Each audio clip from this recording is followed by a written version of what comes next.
Fragrant has got a lot, Medford has also got a lot. So I know town officials have been to the training sessions for Complete Streets. So I would ask, what are we doing to pursue that type of funding to improve our downtown for pedestrians, bicyclists, and drivers who are pedestrians once they get out of their car?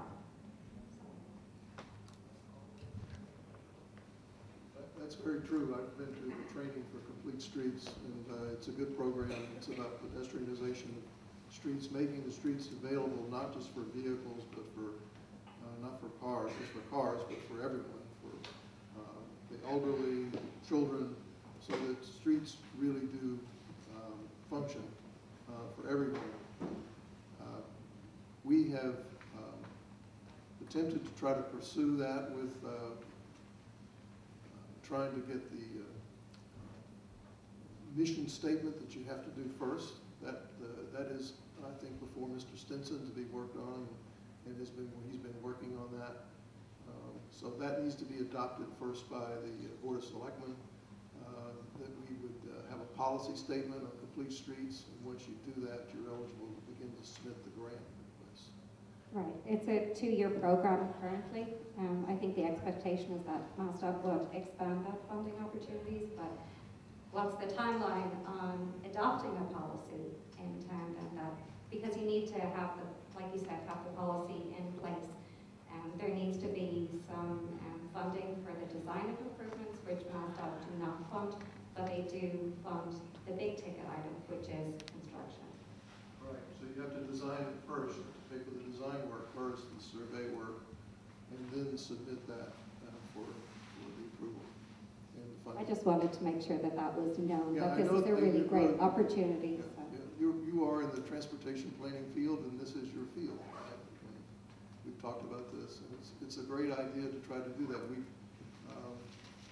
had an earmark that was in one of the bond bills to redo Albion Street and do street improvements on Albion Street. That was passed by the legislature, but it has not been released. So we're looking at that also as a part of the Albion Street project. We're going to try to think about how we can shape that street so that it has a character of a festival street, perhaps able to close it once a month to have evening events, something like that could happen. And that would be a terrific thing to revitalize a lot of the shops along Albion.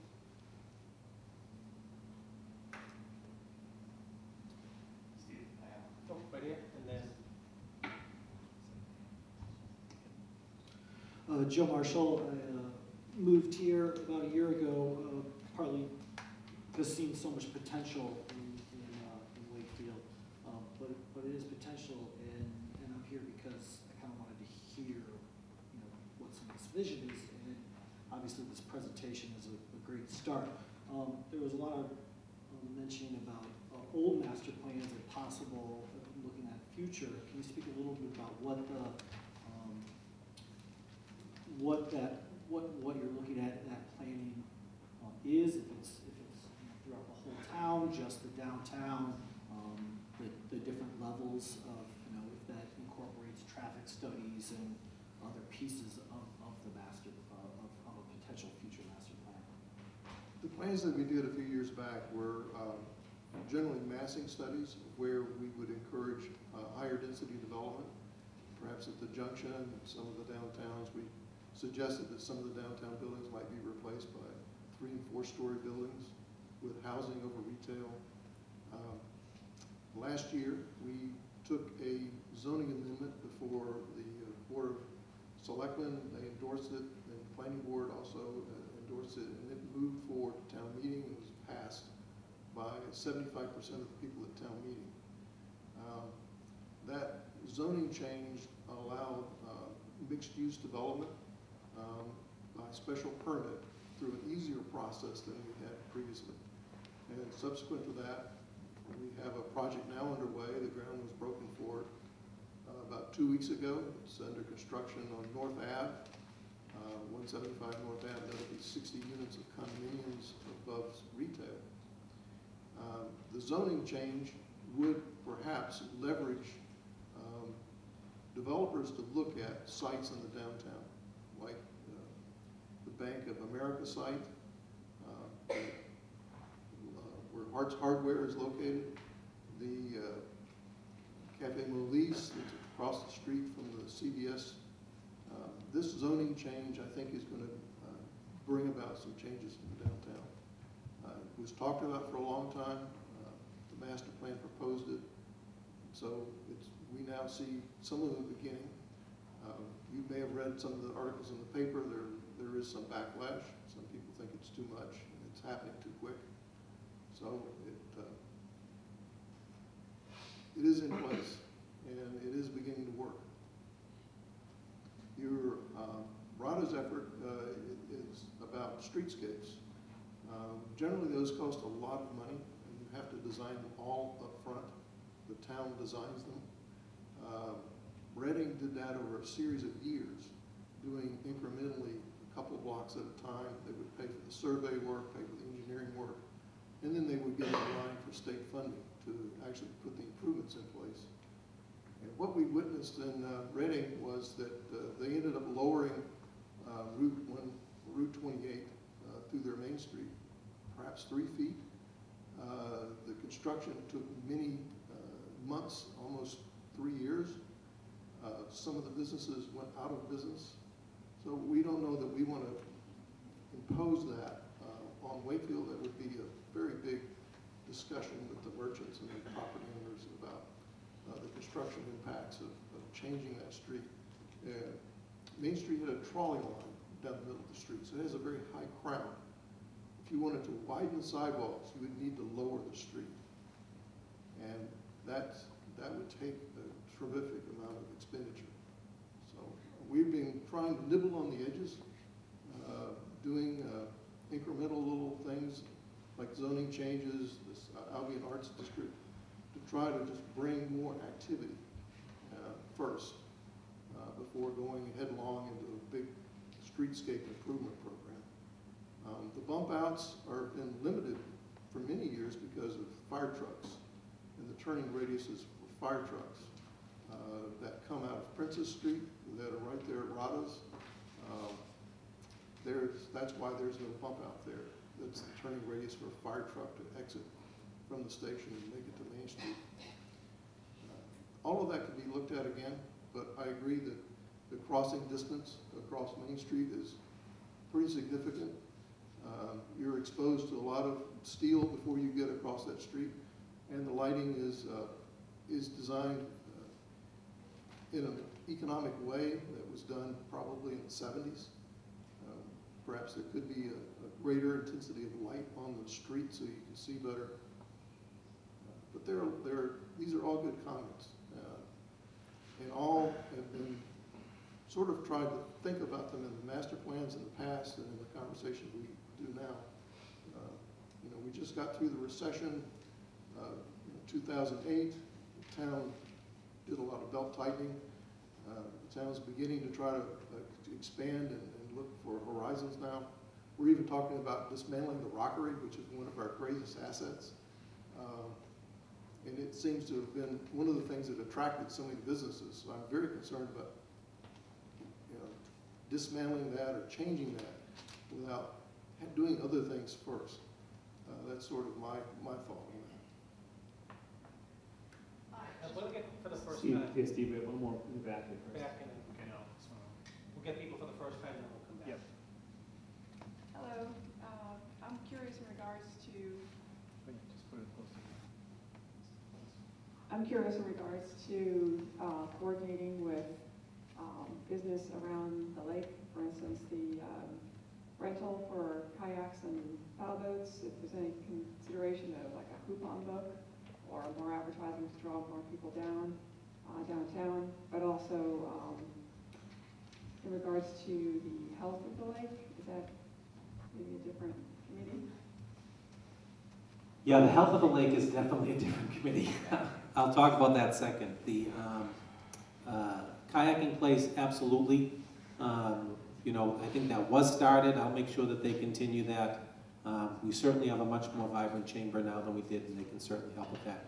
Great point. We will move up on that. The health of the lake is I guess it didn't get there in a year, and it's not gonna be resolved in a year, and actually, our town engineer here who has chaired a committee that probably spent a year studying, or a year plus studying this issue, 2 years maybe, and we are really looking at some emerging technologies to see what can be done there.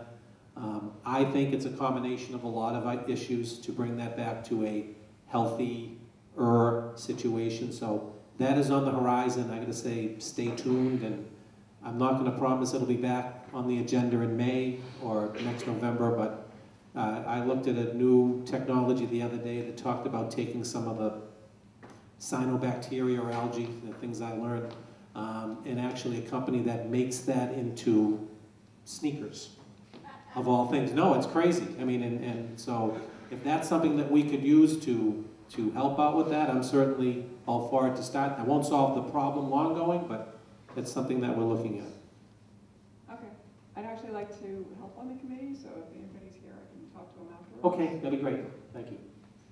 Anybody else for the first time? Gentleman down here, in the front row in the orange, and then Peter, I think there's someone back. Right, just Oh, one quick one someone- from, okay.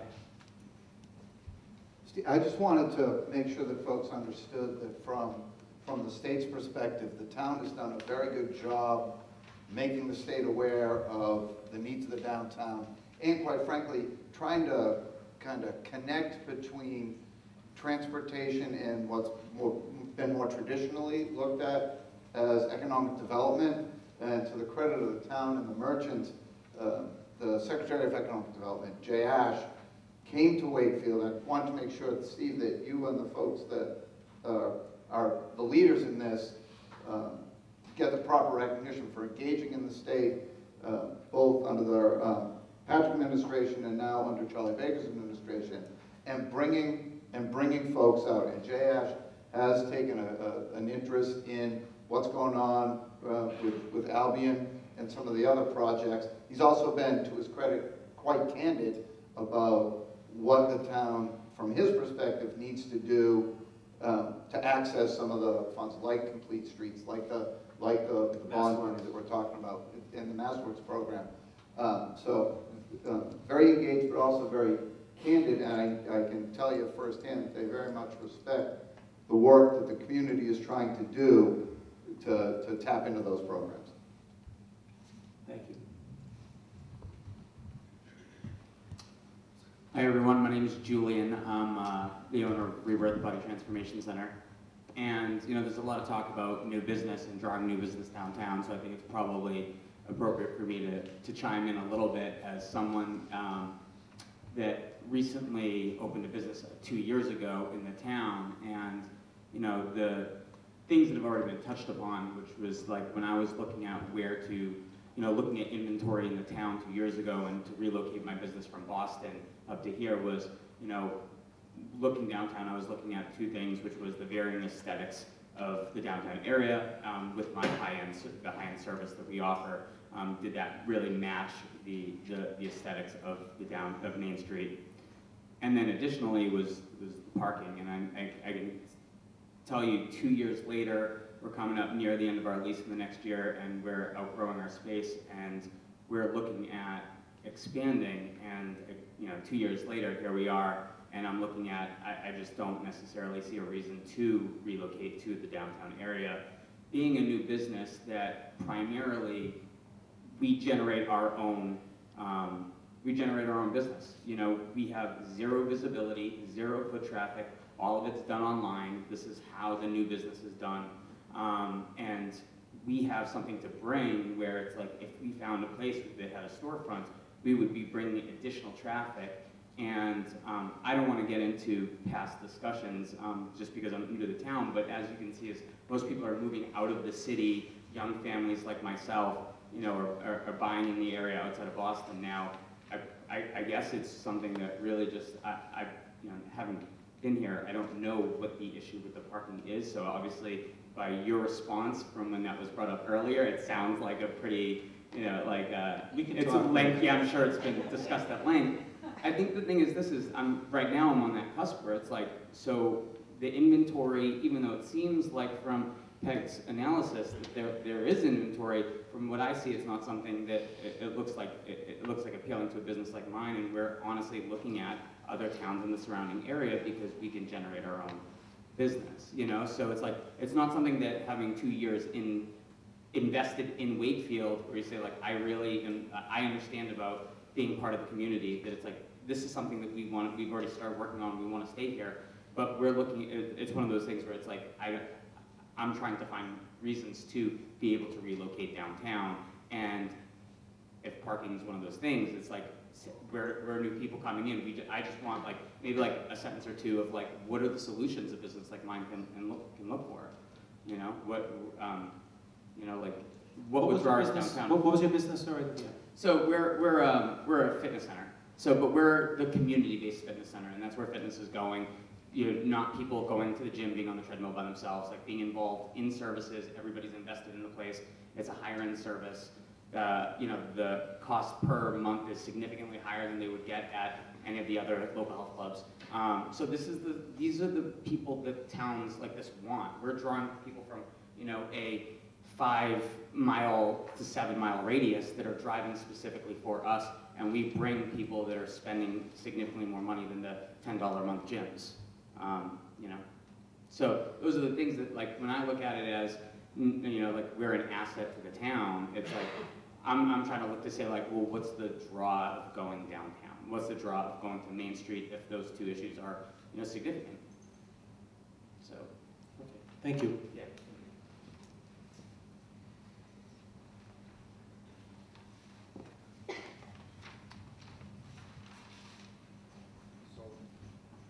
Mine kind of follows up on his point, is recruiting businesses. It seems like an obstacle with some landlords downtown and being a town member. I guess who and how do we recruit businesses to get downtown?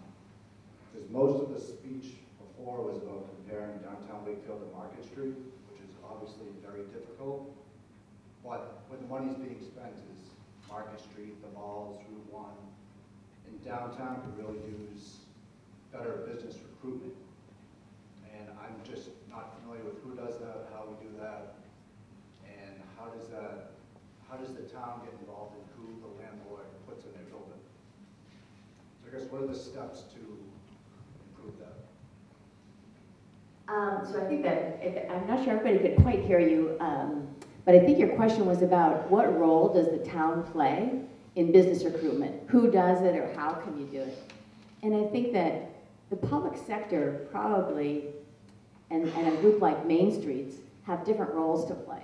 And business recruitment it's many things, and I think one of the big things is making your downtown really business ready.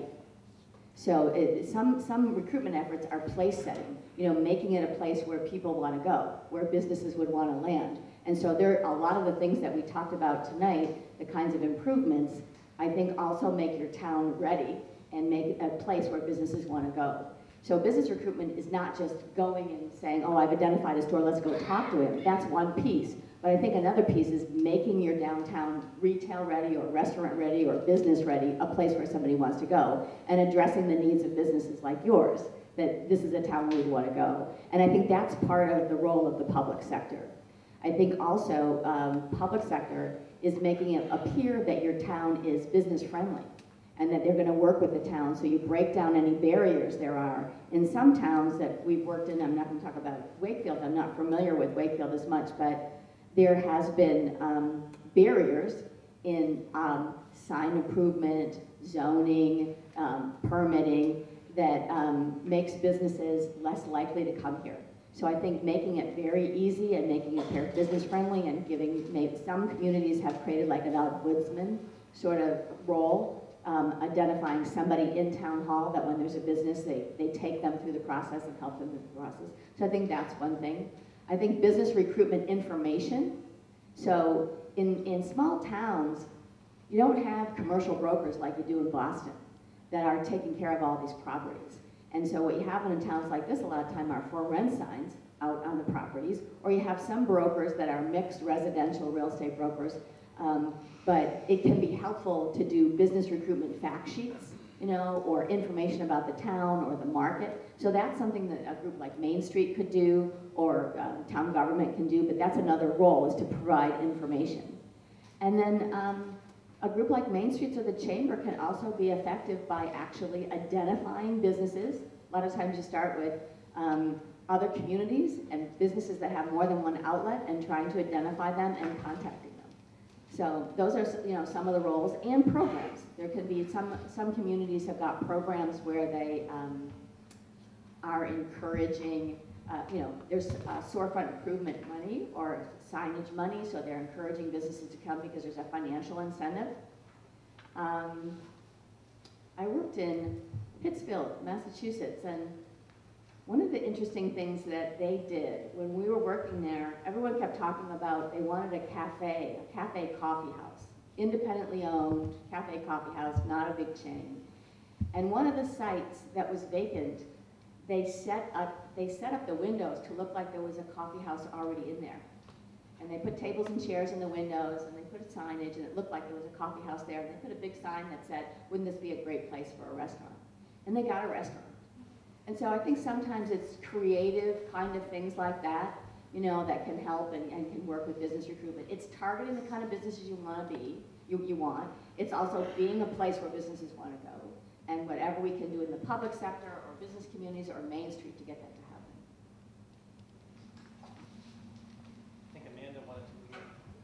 Well, that was a very good, comprehensive answer. So I would just echo, you know, what Peggy's already said, the importance of involving realtors as well. I would just emphasize that, especially since in some of the corridors downtown, there are some of the same realtors that are working with a lot of those properties, making sure that they're on board with the vision and that they understand, you know, where the town wants to go. You can't always, in every case, expect them, you know, their job is to rent out the space, but if they're aware of it and they understand that, you know, the total goal is to really make this a more attractive place so that more and more people are interested in coming and renting out space, that's a real value add. And then I obviously would emphasize the creative piece. Again, there's a ton of artists here who could do some really cool stuff like setting up windows to look like restaurants. It may seem like, oh, that's just, you know, a silly thing, but it can really make a big difference, and it really can, you know, in this sort of market that we're in, it's something that's really interesting and appealing, especially to some of the younger folks, younger families, is that creative.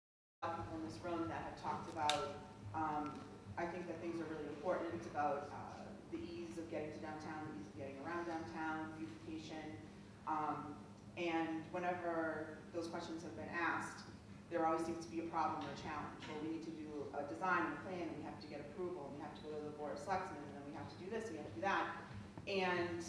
But then on the other side, when we're talking about the zoning changes and how I really believe that is a great thing for downtown, you know, that seems to be very easy, and those changes are happening fast, and my instinct is that that is because those things are going to generate revenue for the town, and the things that we're talking about are going to cost money. So I was wondering, number one, is there a way to tie those two things together when you're asking those developers and those developments to come in, or what are they going to do for the existing businesses of downtown? And now I forgot my number two. Yeah, so I guess that's, you know, basically, number two didn't matter, I guess, but, you know, just how do we, to do that, oh, I know. So the other thing was that I feel like a lot of the mentality here, and I love these studies and I love what they are saying about downtown and what needs to happen, I agree with a lot of it, but how do you, I guess, you know, not just the existing, not just the new developments coming in and changing things, but can't the focus be more on the people that are downtown all the time? The businesses, the Main Street Initiative, the communities, almost everything I've seen in the past 6 years has come from the bottom up, not from the top down, not from a study, not from, you know, or at least there's a collaboration with the people that are actually there doing. Instead of talking, there's doing. So how do we get through this like tape of all these things that we've talked about tonight about how hard it is to implement these things and just do it? And I know that most of the things, or a lot of the things that have been done have been kind of bypassed and started really small. And you know, even those flower pots on Main Street, it makes such a difference. And you know, just the businesses that are caring enough to beautify their own storefronts. You know, that's money out of my pocket. That's money, you know, we're not getting money to do that stuff. We're taking money out of our pocket to put our best foot forward. So I'm not really interested in the town or any project or grants giving money to other towns that aren't, I mean, other businesses that aren't taking care of themselves, not taking care of their storefronts. Why are they gonna get the money? So that's maybe like a third question. That's it.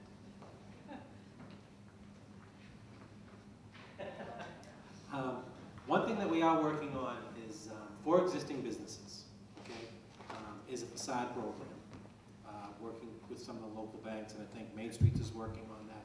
That's going to be coming out. We're actually going to put some town money into paying interest on a loan you might take to fix your facade. I know that doesn't affect your business as a great facade, but that is something we're looking at for some of the businesses downtown that aren't inviting like Salt is in Ipswich that you had up there, which is a great place, and the other place down the street. So I get that.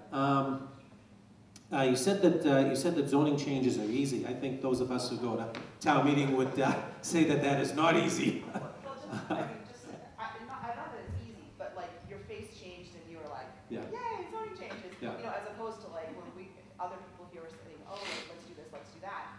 You know, a couple of you were like, oh, that's hard, that's going to take a long time. Like, how does that meet? Well, I think it's probably because, you know, we put together $1 million program for some of those Main Street improvements that we were talking about, extending the Center Island down Main Street, doing some bump outs, stuff like that, doing some streetscape beautification. I thought it was a great package. Selectman Donaco worked very hard on it with me, and we did have a delegation that came from the state. Is Representative Broda still here? No. So he did come. Representative Broda did come, and he was very kind to talk about it.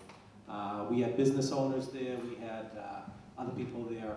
And the first thing that the state, Jay Ash, said to me was, and that's why he felt me, because I'm reliving that moment, is that we did a tour of the downtown. We walked around downtown. We walked all the way down to farmland, back up down Albion Street. And the first thing he said to me is, I don't know why you need this, you're not that bad. All right? Now, I'm telling you, this is true. Paul, raise your hand. Is it exactly what he said? That's exactly what he said. Exactly what he said, both Pauls, okay? I was talking to the gentleman. He did not change his mind. But he did push us in other directions, okay? And that's what we're trying to do. So, so some of these changes are hard. I'm hoping that one thing he did do is that he did talk about how you have the spot with the Albion Cultural Exchange. You have a draw, a location to draw people to. Expand off of that. We then got the grant to do this study, so we can then, and the thing about having these studies, and I know it takes a long time, the study leads us to getting other fundings, another way of doing things.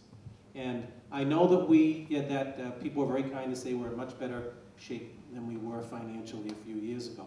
And that's very true. And a few years ago, we were talking about cutting programs and cutting teachers and things like that, and having nothing to spend on anything. We're in a much better place now. I don't want to ever see Wakefield get back there, so that's why we are very careful. I'm hopeful that with some of the zoning changes, we'll spur development and we'll get more out of it. You're talking about linkage when you say, what can we get out of the new businesses? Believe me, we try to get everything we can. Sore subject for some people, but when Brightview came in, we got about $1 million in upgrades in the downtown for businesses. I know you're laughing too, you know, yeah, I know, we don't want to talk about that. But you say, what did we get? What did we get? A lot of businesses got their electrical panels upgraded so they can continue to do business in the modern age. That was a huge thing that wasn't going to happen. Was inconvenient for people, I get that. So they're not easy questions. I think I tried to write them down. I get it that we need a lot to do to, this was a great first step for us. We're going to pull that all together. And I like some of the ideas. I hadn't heard, Mr. Barrett here, he left. I hadn't heard his idea before, which is interesting. But I get it. You're right in front of the Rockery. What do you think? I love it. Someone put on Yelp that we're water wheels. Yeah, that's the fountain. And I was like, We're going to stay here for a minute. It is 9 o'clock. I promised to get you guys out here in a couple hours. We will stay here to answer some individual questions, but I do thank you. Your being part of the process makes a big difference. So thank you very much. On the 17th, please come on the 17th. That is going to be the MAPC study. That is going to be where we get a lot of this information done and try to work where we came from today. So thank you. That's at the Galvin Middle School cafeteria, right across from where we have town meeting. Plenty of parking.